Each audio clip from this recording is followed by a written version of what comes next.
On Halloween of 2019. So they're quite the treat.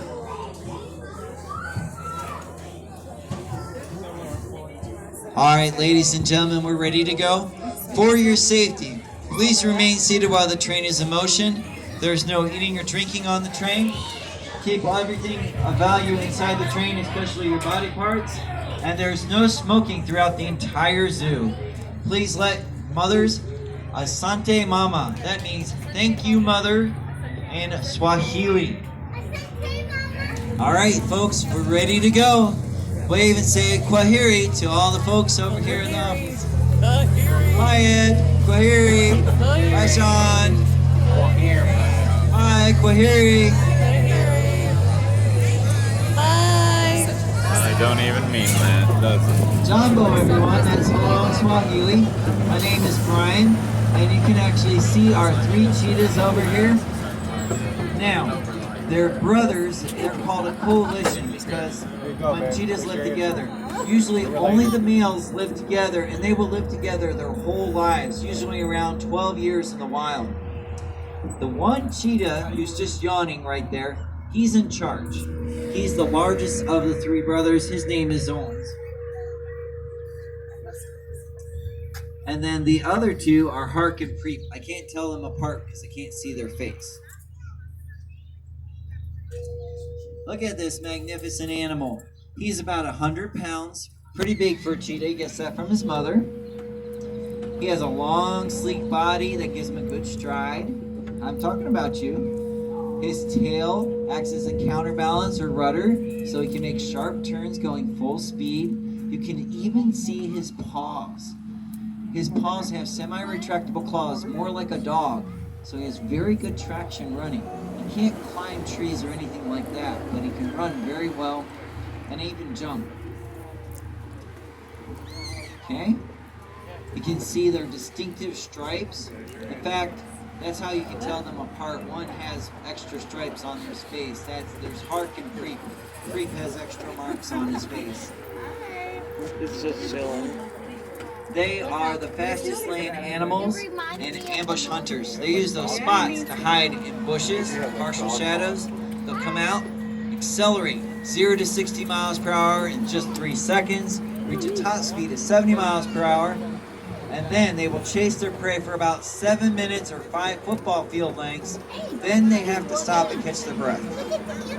But it's just amazing when you compare them to humans because our fastest human being can only run 27 miles per hour. They go 70. As we look over here on the African section of our savanna, you're going to see our Watusi cattle grazing along with the Nyalas. We'll see them so much better as we come around. Now, the Nyalas, that is the same species. There's just that one is a male, one is a female. That's called dimorphism. So, the female is the light brown one with no horns, while the male has around 6-inch horns, coarser, longer, darker fur. Now, those stripes they have along their spines and along their sides of their body, that allows them to stand perfectly still in tall grass, and it breaks their outline, just like a hunter would use a camouflage jacket. Now, grazing over there are the Watusi cattle. They're known as the king's cattle because they're so valued in Africa. Those horns are about 8 feet from tip to tip. We have a replica of an ostrich nest. It's a community nest called a clutch. And those eggs weigh about 3 pounds each. They're so sturdy that a human can stand on them without breaking them. Over here we have our reindeer. They are from Asia. They have 2 subspecies of reindeer, forest and tundra. These are a combination of the 2. This is an all-female herd, so I'll give you their names, and we have a mother-daughter right there. So we have Holly, who is the very short one with the small antlers. By the way, they're just growing in. Then we have Noelle, who's grazing close to her. And then we have Felice. She is actually losing the velvet off of her antlers. That's how new her antlers are. They kind of rub against things so they can rub that off. If you were to feel it, it it would be as soft as the top of a billiard table. Now, some of you might say, hey, they look like caribou. You are absolutely correct. If they are in the wild, they are caribou. But if they are living among people, they are called reindeer.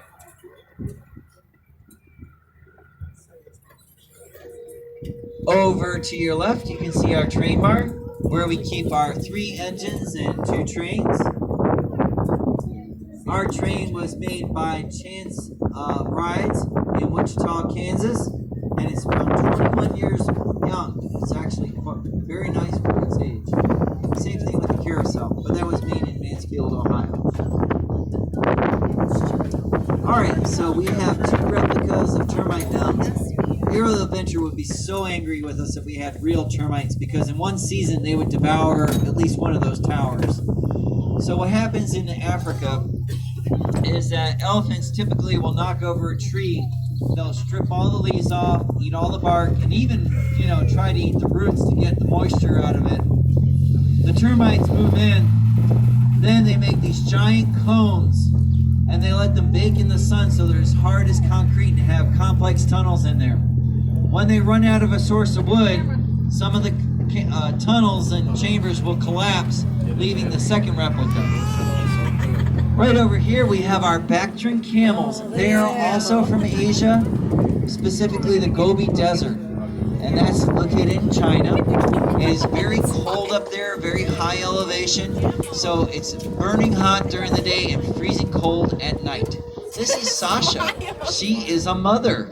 She is the mother of the camel that's sitting just right behind the other adult here, and her name is Zara, like Sarah with a Z. And Sarah, just turned 4 years old 2 days ago. My apologies. All right, ladies and gentlemen, you have to split your attention. Over to your left, we have our very handsome ostriches. Now, the male is right in the middle of the 2 females. His name is Jasper. He's a jet black feathers. He likes when I introduce him as the tall, dark, and handsome Jasper. And then we have Rosalie and Esme. They have the biggest eyes of any living species of birds. Biggest eggs, too, since they're the largest birds. They run on those 2 legs about 40 to 45 miles per hour, and their kicks can fend off a lion. Alright, we have a better view of our Watusi cattle here. Like I said, they are extremely gentle. Alright, ladies and gentlemen, I'm going to try to be quiet so I don't spook this next animal. A little farther down, you're going to see our Longhorn Gazelles. They are very small, very similar to our Thompson Gazelles, and they are so athletic. They can jump around 6 feet high, run 55 miles an hour. They're the favorite food of cheetahs, so they're a little skittish. You want to look through the mesh, and I can't see them right now, unfortunately. I'm so sorry. But you actually have to look through that green mesh to actually see them. Our giraffes are right over here. They've been in and out all day, so I recommend that when you finish with the train, just go out the exit and make 2 left turns. Come back here and visit our giraffes. We have articulated giraffes that are new. Rocket, who's the male, he's 3 years old, and Ray, who's around 2 and a half. And then we have the side giraffes that have been here a while. Charlotte, who is 21 years old and came from the Hollywood Zoo. Can't miss her, she's quite the character. She sticks her tongue out. That's because she's missing some teeth. Then we have Ellie, short for Elvira. She was born on Halloween, just like the cheetahs. Came from the Cleveland Zoo. She's around in her teens, around 15. And then we have Tuli, who is the daughter of Ellie. They look almost alike, except Tuli has a darker forehead. She's about 5 years old. Thank you very much for riding the African Safari Railway, ladies and gentlemen. Please wait for the train to come to a complete stop before you leave your seat. Once you leave your seats, please exit towards the rear of the train. There are 2 steps down there, so you have to be very careful